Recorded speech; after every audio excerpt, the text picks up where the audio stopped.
So part of the reason why I became an entrepreneur is because I wanted to have more control and freedom in my life, including financial freedom. And even though the definition of being an entrepreneur is a person who sets up a business or businesses taking on financial risks in the hope of profit, I knew the risk was worth taking and I was happy to do it. And was my financial situation always great? Not at all.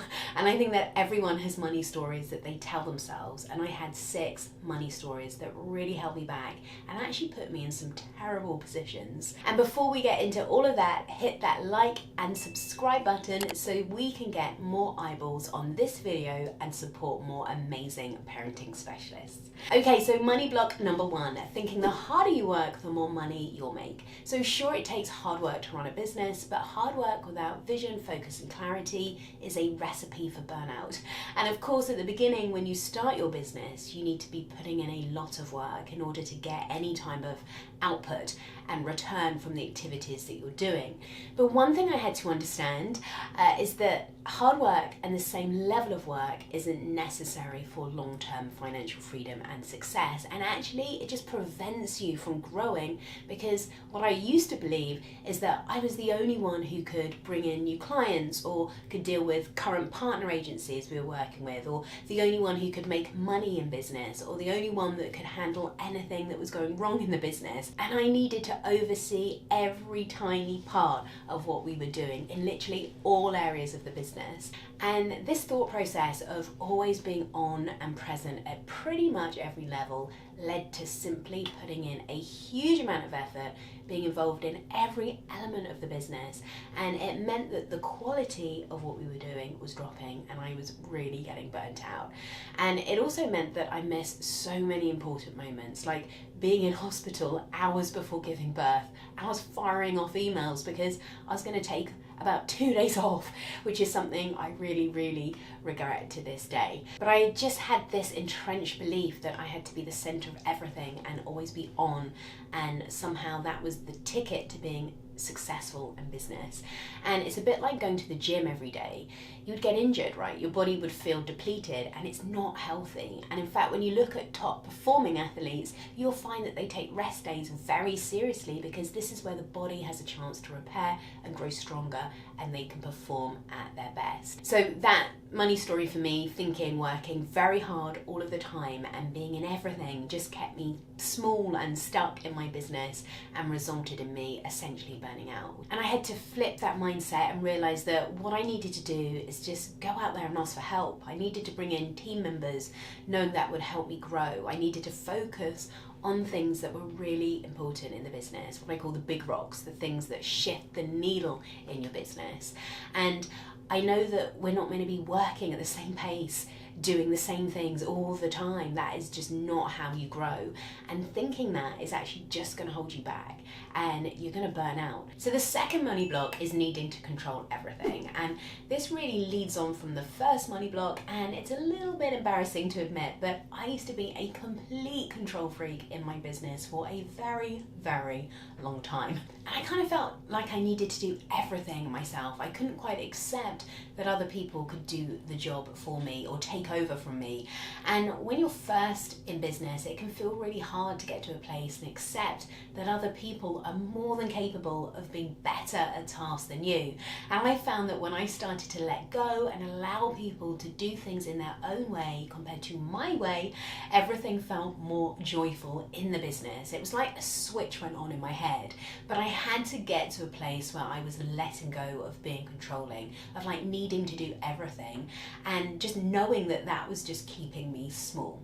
So letting go of control and really looking at what needed to be outsourced, all of that enabled me to think bigger, and really it allowed me to stop operating in the weeds of my business all of the time, which of course allowed me to grow in my business. Okay, money block number 3, not knowing your numbers. So confession time, I used to be that person who used to say, I'm just not great with numbers. But actually knowing your numbers is actually you caring a lot about you and your business. It allows you to live from a place of abundance rather than scarcity, because you know exactly what is going on in your business. You know all of your costs. So what it actually costs to run your business, and you know your runway. And by that I mean, if your business was to stop today, you would know how much money is in the bank, and your business could operate and you could still pay everyone that you need to pay in your business and in your personal life. So one thing you could do is create a simple spreadsheet like this, where you tot up all of your costs, so your business costs, maybe that's software, insurance, maybe you've got a virtual assistant, your phone, computer costs, basically all your business costs. And then you want to tot up all your personal costs, so gym, if you go to the gym, food, maybe any debt you've got, student loan, going out having fun, like tot all of that up. And then looking at that total figure, you can say, okay, so I need X amount of money to function.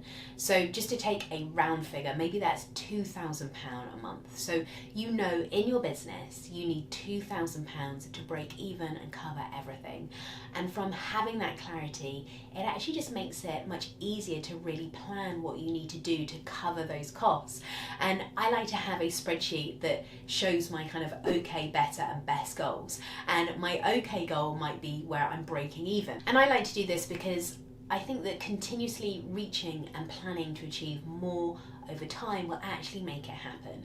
And the planning, of course, in all of this is the key bit. And actually research shows that people that plan are more likely to achieve their goals, because you're turning essentially a dream into an actionable plan and all the tasks that you need to work towards to achieving your goals. So if you're running courses and you're working with clients, you would want to think about, okay, how many courses do you need to sell each month? How many clients do you need to support every month? So you want to really start breaking that down. Like, what does that look like? So maybe that's 5 clients and you've got to sell 15 courses each month to reach your okay target. Or maybe that's 7 clients and you've got to sell 20 courses to reach your better goal. Or maybe it's 7 clients and 25 courses to reach your best goal every month.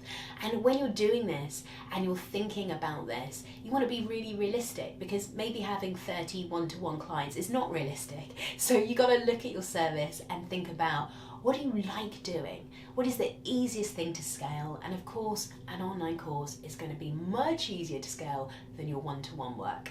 And I go into why that's the case and how to get started in this video here. So the form that I'm showing you here is the form that I use in my business all of the time, every single month, to really look at my numbers. So to update the numbers on the sales across the business, and so I'm looking at courses, consultancy, and my coaching program, and it allows me to see in an instant how my business is working.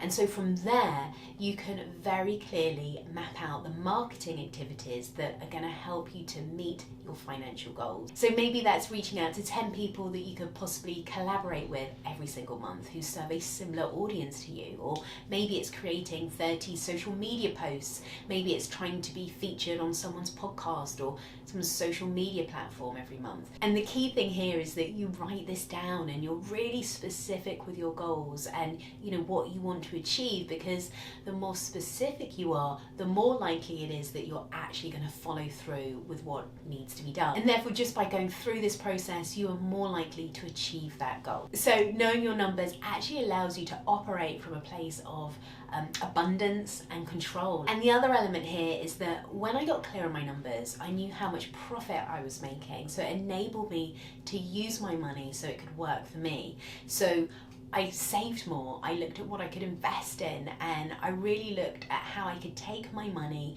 and make sure that when I retire, or God forbid I got sick or someone I love got sick, that I could take time out and I would have that security in my business. That has always been so important for me, and just through knowing my numbers, I have been able to do that and really kind of scale that as my income has increased over the years. Okay, money block number 4, and that's operating from a place of scarcity rather than a place of abundance. So I used to find my mind really focused on what I didn't have rather than thinking and being grateful for what I did have. So there was never enough money, never enough followers, never enough clients, and that feeling only leaves you feeling like you're not enough, and you're just constantly like missing the wins. But actually, when I started to focus on feeling thankful for what I had, like everything just felt more joyful in business, knowing that no matter what position I was in, I had enough and I would be okay. And I think when you start thinking like that, you show up differently. It's like you focus your energy on being much more positive, and just by doing that, more opportunities come your way. And certainly when I started to focus on that, I saw that more things opened up for me. Okay, money block number 5, thinking earning a lot of money is bad. So I used to think that having lots of money was bad, and people that had lots of money were somehow operating in a way that was somehow at the expense of others. And for me, a lot of this stems back to working in international development and children's services, and really working with families that were really struggling. And when I set up my own business, I used to feel so guilty about even wanting to earn money. It was like I was sabotaging my own growth by saying I wasn't worthy of this money, or money is bad. And I realized that actually, when you come from a place of gratitude for what you have, and you're really focused on making an impact in your business, that is the only thing that matters. And actually, earning money is not bad at all. In fact, it can be a great tool for impact and change. And when you have it, you can absolutely use it in a positive way. And in my training agency, Baby M, we've been able to give away a lot of programs for free over the years to people that don't have the financial means to pay. And it's just one of the things that we've been able to do. And of course, there are many other things that we can all do, but that is more possible when you have an increased income. Okay, and my 6th and final block is around self-worth. And when I look at the most successful business owners out there, the ones that really look like they have both financial freedom and ease in their life, which I don't know about you, but that is exactly what I want. I want those two things. They don't associate their net worth with their self-worth. And I'll be the first to put up my hand and say, for a very long time, I allowed my business success to determine my self-worth. For a very long time, my whole identity was wrapped up in my career, like how good I was at what I did, how I was perceived, and how professional I was. And I don't think I'm alone in this. I think that, we've been conditioned from a young age to believe that who we are is what we do. And for some people, that's okay. It takes them towards the career that they enjoy, and they become the go-to person in that field.